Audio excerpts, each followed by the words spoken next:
Hola, voy a aprovechar esta ocasión de un entorno interesante y agradable para el asunto que quedó pendiente con el vídeo del testimonio de mi padre, en el cual pues comenté el tema de las imágenes, ¿verdad? Pues bueno, yo creo que es muy conocido eh, el hecho de que los cristianos evangélicos pues no hacemos uso de imágenes y los lugares de culto o las ceremonias que se hacen pues están caracterizadas por ausencia de cualquier tipo de imagen. Cuando digo de imagen me refiero pues no solamente figuras personales, es decir, cristos, vírgenes, santos, etcétera, sino también crucifijos y cualquier otro tipo de elemento pues que caracteriza a alguna religión, ¿verdad? Así que cuando, pues por ejemplo, entré en un local de reunión, de culto, donde nos reunamos para hacer pues un estudio bíblico, un culto de adoración, etcétera, pues veréis que no vais a ver nada en especial.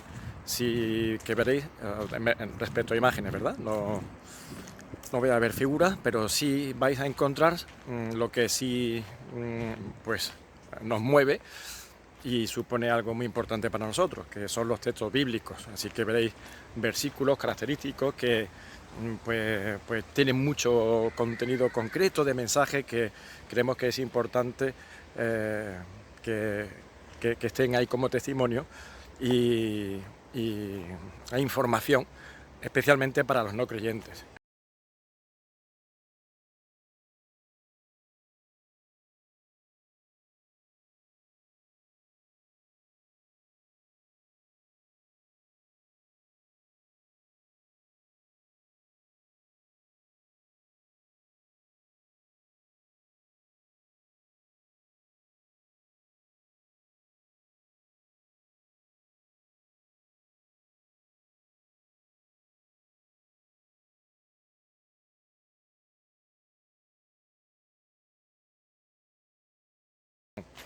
A los creyentes pues nos hace gozarnos, pero a los no creyentes pues no solamente podría ser motivo de gozo por la información eh, bella que da, sino también información útil y eficaz para lo que queremos, que es la salvación del pecador. Igualmente, en una lápida, en un cementerio, por ejemplo, pues no veréis crucifijos, ni veréis lugares de colgar, no sé, pues imágenes, rosarios, alguna figura de ningún tipo, tanto en lápida como en ataúd, etcétera, ¿verdad? Bueno, en resumen, las imágenes están totalmente anuladas en nuestro entorno evangélico. No 100% en todo entorno evangélico. Vais a ver algún lugar donde una cruz, si puede que pongan, y vacía, eso sí, sin el Cristo. Pero bueno, en algunos lugares sí que se llaman evangélicos y que se manifiestan como tal, pues sí que aparecen o ponen símbolos de la cruz en alguna pared, en alguna entrada de local, etc. Bueno, lo importante, ¿por qué hacemos esto? Pues como siempre, y volviendo al origen de todos estos vídeos, pues porque la Biblia lo enseña así y sabéis que solamente nos guiamos por la enseñanza que de ella se extrae y no nos regimos por ninguna otra, interpretando esa enseñanza directamente a la luz de la propia Biblia. La Biblia se interpreta a sí misma y se explica a sí misma. Vamos entonces a la Escritura, donde podemos encontrar la enseñanza respecto a este asunto y donde pues unos se apoyan para defender que el mandamiento no estaba tan claro o que no era concretamente el que se enseñaba por un tipo de doctrina, y otros pues defendemos lo contrario. El tema no es complicado, pero hay que estar un poco atento y fijarse en detalles que son importantes. El tema de los mandamientos comienza para el pueblo de Israel. Dios forma a su pueblo sacándolo de la tierra de Egipto como esclavos que eran, y les da la libertad allí llevándolo al desierto para ofrecerle la tierra prometida. Y en el desierto el Señor les da muchas leyes y muchos mandamientos. Los más conocidos son más de 490 al parecer, entre estatutos, leyes, mandamientos, etc. Los más conocidos son los 10 mandamientos, que hasta Hollywood se encargó de hacer la película correspondiente de Moisés, donde sale la tabla que Dios escribe en piedras y se lo da y se lo entrega a Moisés, y aparecen los 10 mandamientos. Eso aparece en el libro de Éxodo, en el Antiguo Testamento, un libro de Moisés, y está en el capítulo 20, y ahí se desarrollan los 10 mandamientos tal cual Dios los entregó a Moisés. El primer mandamiento no es enseñado por la Iglesia Católica como aparece ahí, sino que el primer mandamiento es enseñado por la Iglesia Católica como miles de años después, siglos después, el Señor Jesucristo hablaría a sus discípulos. Pero atención, cuidado, el Señor no está cambiando el primer mandamiento, está colocando en su lugar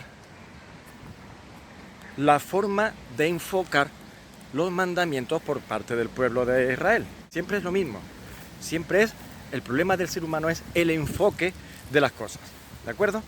Y mirad dónde está el asunto o el kit de la cuestión. Todo comienza por una pregunta. Señor, ¿cuál es el primer mandamiento?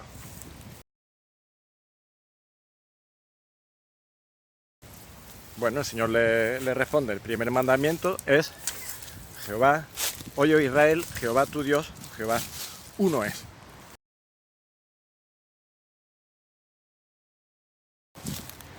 Pero el Señor continúa, y no continúa recitando el primer mandamiento, sino que dice, o enseña, y amarás al Señor tu Dios con todo tu corazón, con toda tu alma, con toda tu fuerza y con toda tu mente.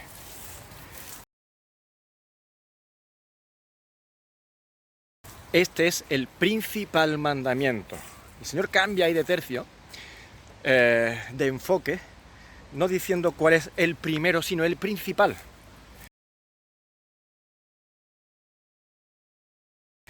Y al decir el principal, lo que está haciendo es un conglomerado, un resumen, una unificación de todo el cumplimiento de una parte de la voluntad de Dios, que es amar a Dios por encima de todas las cosas. ¿Y cómo se ama a Dios por encima de todas las cosas? Cumpliendo, obedeciendo a Dios, el primero y sobre todas las cosas. Y ahí estaban los mandamientos de Dios, del cual, o de los cuales, el primer mandamiento era que Jehová tu Dios uno es. Y continúa ese versículo. Ellos lo conocían. El Señor no tenía que seguir recitándolo porque ellos lo conocían, ellos tenían la ley. Y está ahí en Éxodo, donde podéis leer, Jehová tu Dios uno es, no te harás imagen en el cielo, ni en la tierra, ni debajo de la tierra, ni te inclinarás a ellos, ni lo adorarás.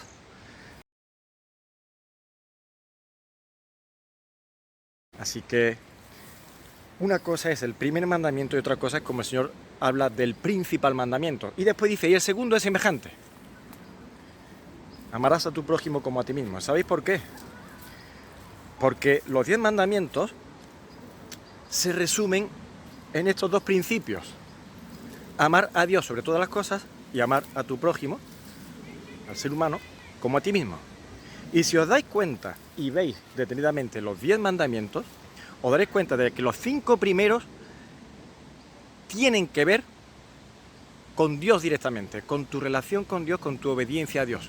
Y los 5 últimos tienen que ver con tu relación con el hombre, con tu conducta con respecto a tu prójimo.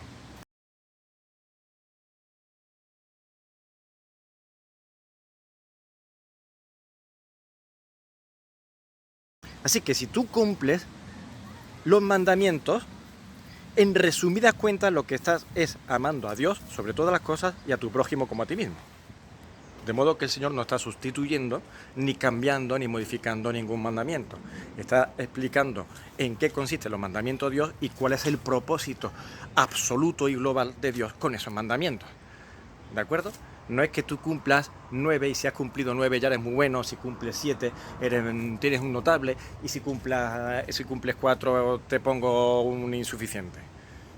Es que hay un propósito de Dios, no es calificarte, es enseñarte a vivir como Dios enseña, como Dios manda, que es amándole a Dios sobre todas las cosas y amando a tu prójimo como a ti mismo.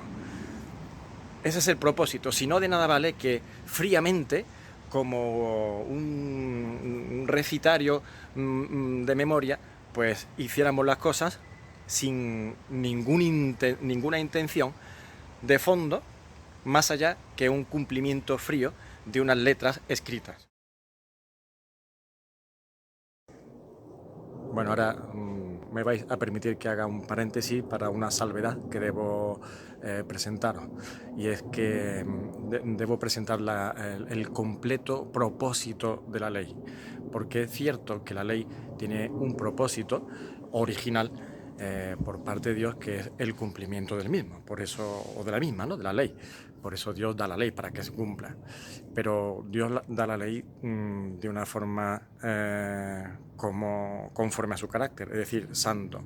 Es decir, no valen los fallos, no vale el error, no vale la equivocación. Dios es santo y no admite el pecado ni el fallo.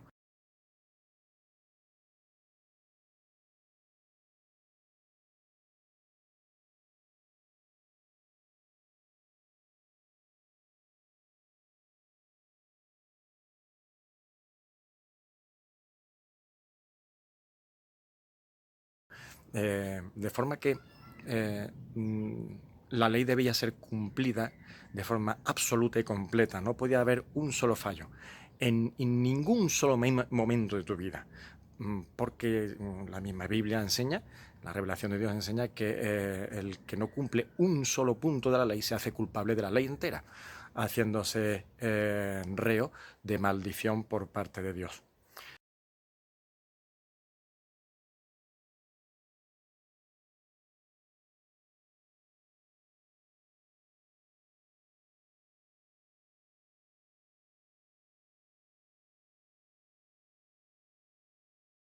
De forma que efectivamente aquí ocurre una cosa, y es que Dios no pide imposibles. Y, y entonces queda la pregunta, bueno, Dios no pide imposibles, sin embargo para el hombre es imposible cumplir la ley de Dios.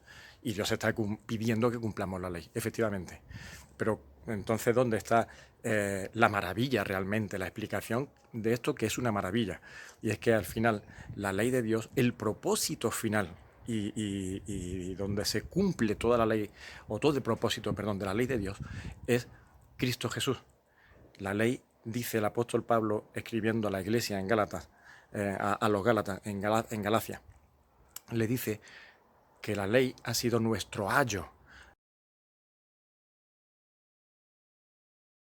nuestra forma de llevarnos a Cristo, nuestro ayo, es nuestro cuidador. En aquel tiempo, donde en los tiempos del Imperio Romano, pues había esa figura, ¿no? El cuidador de los niños, de los infantes.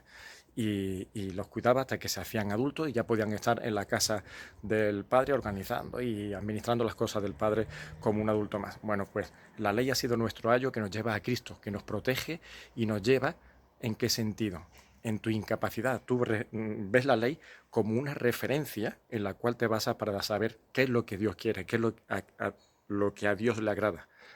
Entonces te das cuenta que es imposible, aunque tú quieras, aunque lo desees, pero hay algo en ti que no puede hacer que se ejecute del todo esa voluntad tuya de cumplir toda la ley todo el tiempo. Y eso es porque está el pecado en nuestro corazón.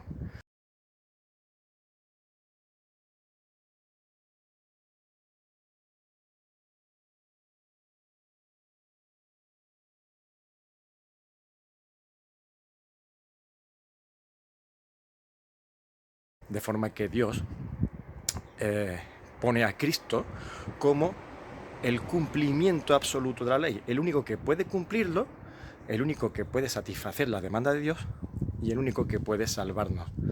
Por tanto, mediante nuestra entrega a Él y nuestra fe en Él.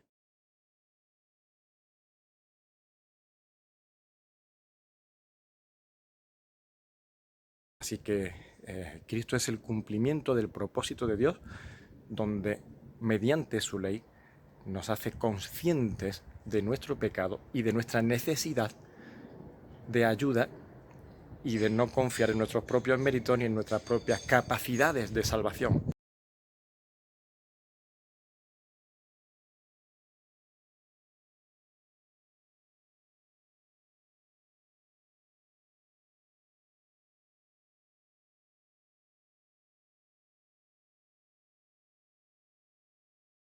Sino en buscar al único y suficiente Salvador, que era Jesucristo, el perfecto hombre y el absoluto Dios.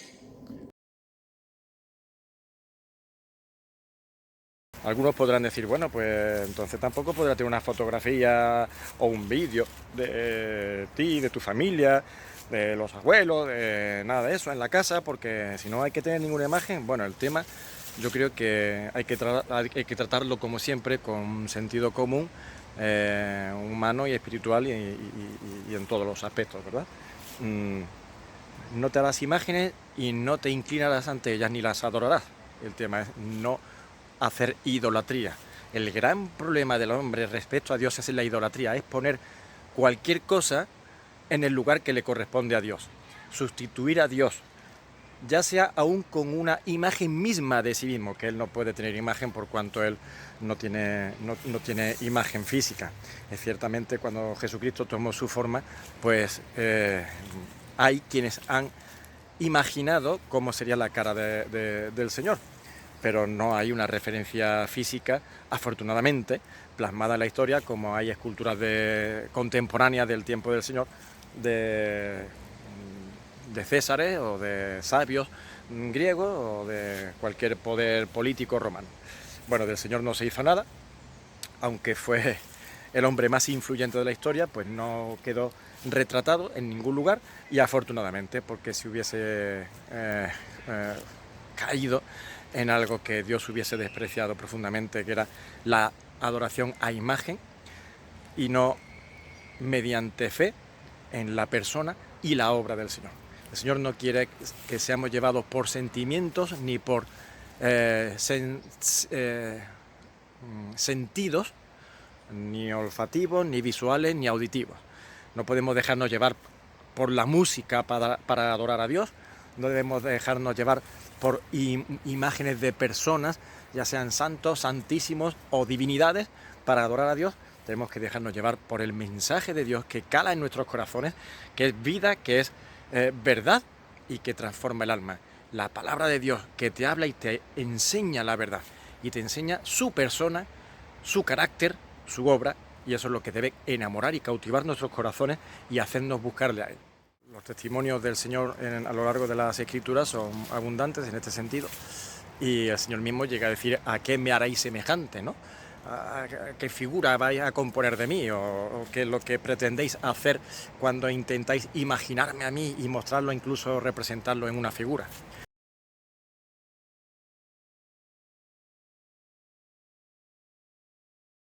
Por otro lado, si se trataban de otros ídolos, el Señor decía: mirad lo absurdo de los ídolos. ¿En qué consiste un ídolo? O ya sea cristiano o de cualquier otra religión.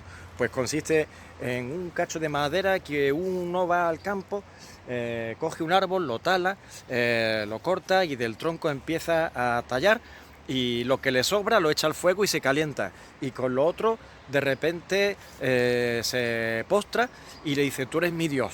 E incluso cuando lo está tallando se cansa, desvanece y se desmaya porque necesita comer, y está diciendo: alguien tan débil como un hombre está fabricando lo que supuestamente es un Dios, que no cae, que no es vencido, que no es débil, que no pasa hambre ni sueño.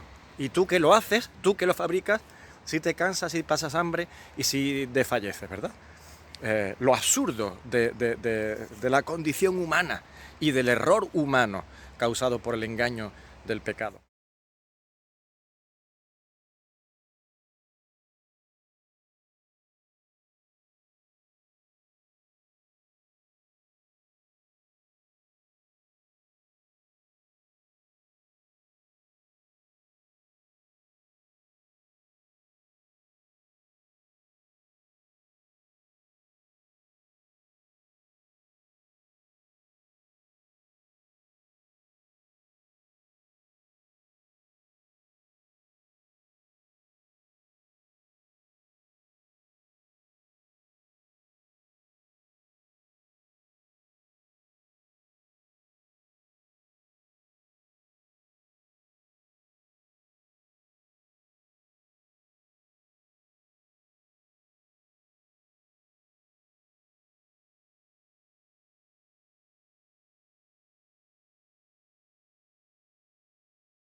Es por eso que necesitamos y queremos que entendáis que no hay capricho, que no hay una fórmula inventada para ser distintos y originales a la hora de llamarnos evangélicos o de hacer una doctrina, sino que simplemente lo único que hacemos es sujetarnos y limitarnos a aprender lo que estamos recibiendo directamente del Señor, intentando que esté lo menos contaminado posible de la influencia humana, ¿de acuerdo?